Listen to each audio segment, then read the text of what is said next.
Another thing I want to ask you about is I see you on the Instagram, man, and that goddamn that NPC live.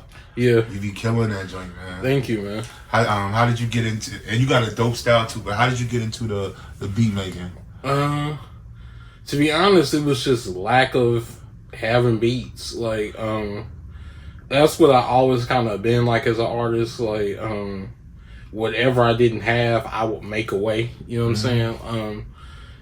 When like with rapping, like since probably like 16, like it's always been guys that'll be like, oh, you got a dope rapping style, I should produce for you and stuff like that, and then it never really go through with anything. So, like, it just, I think I started out with this was in Germany too, because it was like the last time somebody was talking about a producer or something like that. But I got an iPad mini for Christmas, and I just downloaded GarageBand on there and started messing with that. And it took time, but I mean, I kind of caught on to it and figured out how to press buttons and whatnot. And now I'm kind of where I am now, where I feel like I'm the goat of it. You know what I'm saying? Like, yeah, you got some hot stuff, man. Where and definitely got, I do everything on the phone, so I mean, it's a lot of programs on it, like Beatmaker 3, that's real dope.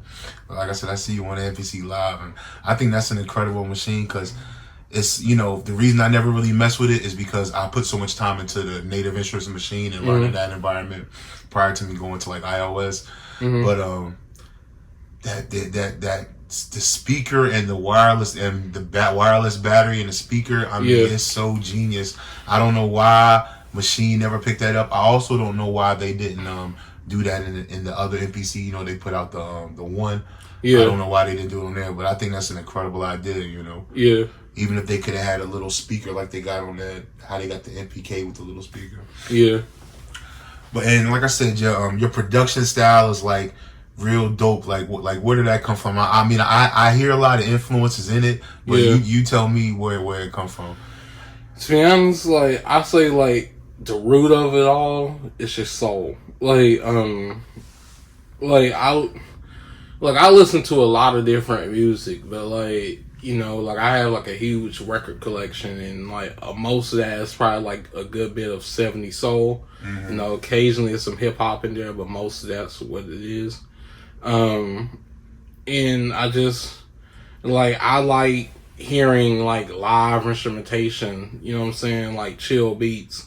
And it took a while for me to get that way, because when I first started out producing, like I wanted to do more like a in your face kind of, you know what I'm saying, like something I could scream over, like some Public Enemy type shit.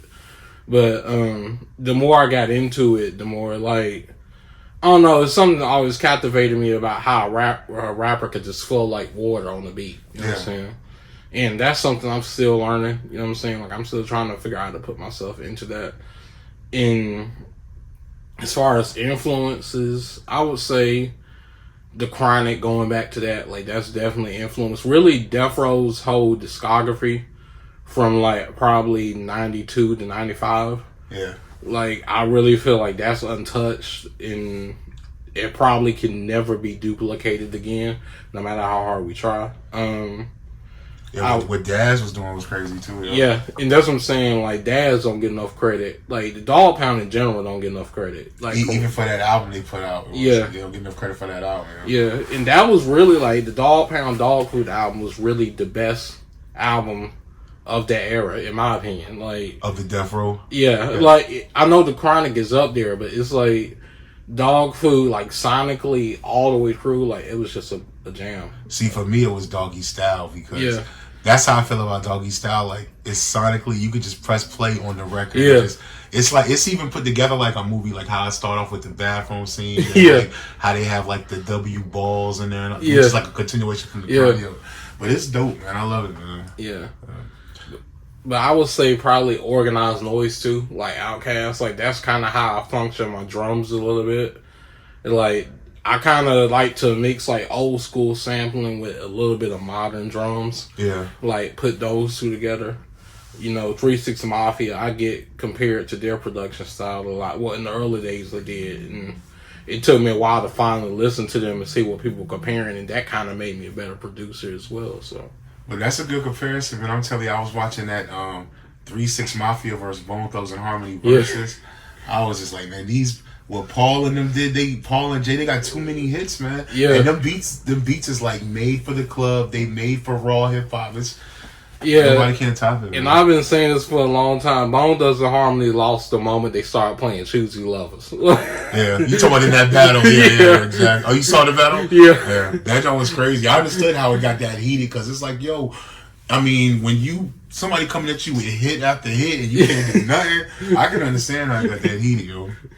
So let me ask you this, like, as a producer rapper, and I always find this interesting how, people that produce and rap, especially people that can do it as well as you do. Mm-hmm. So with my process with that is I have to do it all in one session. Like when I make a song, I make the beat. As I'm making the beat, I'm already writing the song in my head. Then I immediately, record the hook, record the vocals. Is that how you do it, or do you separate the beat making from the rapping in the song process? Like, what is your song making process? It really depends on the flow. When I started out, like I would do it all in one, because I mix my vocals too. Yeah. I'm trying to get away from mixing my vocals because I hear certain stuff, but everybody else doesn't understand what I hear. But it's I try to. I used to like make the beat and then write something and record right there. But I'm trying to get away from that, like just because like I was watching like videos on like the Chronic album keeps coming back up. I was watching videos on like the session work of the Chronic album, and Snoop was talking about like how they would literally live with beats, like they would just like whatever they were doing for the day, like whether they were going to the grocery store or whatever, like they were riding around with those beats, just making the skill sharper and sharper.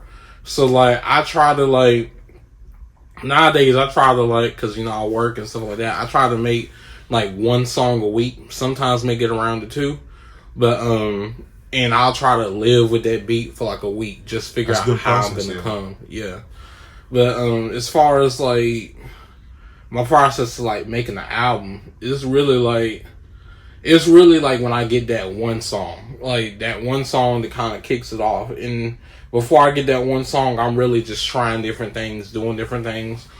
And that's probably why I got so many throwaways. But then when I get that one song, okay, I'm like, how can I remake this, but do it slightly sonically different for like 13 tracks, if that makes sense. Nah, I completely understand, and that's how producer talking. Like, you want the album, and this is from that era too. You want the album to sound like an album. Yeah. You don't want it to be like how nowadays it's just like 10 songs that they happen to have made. Like back then, the album sounded like a cohesive album. Yeah. Yeah. And I'm gonna tell you too, one thing as a producer too, what you were saying about how like sonically with the mixes and stuff, you may not hear things that other people hear. Yeah. I'm gonna tell you the thing that made me say fuck that and stop even worrying about that. Did you ever see the Wu-Tang Clan, the Hulu series they had on Wu-Tang Clan? Yeah. The scene in the movie, not the movie, but the Hulu series, where they're in the studio, and at this point the RZA's already had records on the radio that's dope and all that. Yeah. And the engine, this is when he starts Wu-Tang and comes back from the solo thing, and they're in there making the first Wu-Tang records, and he's like mixing it, telling the beat maker, this is how after everybody done this, his snares and the way his stuff sounds, and the mixer and engineers telling him, you can't turn this part up because it's gonna sound distorted. This is not how you mix. It's gonna sound distorted. And at that point in his career, he knew he couldn't listen to nobody else. He had to take control. And at that point, he literally put his hands on the board, turned everything up, and said, "No, this is the way we're mixing it down." Yeah. Like we don't give a fuck about the rules. There ain't no rules to music and creativity. Yeah. If you got the ear and you hear the way, that's the way it need to be. You know what I'm saying? Yeah.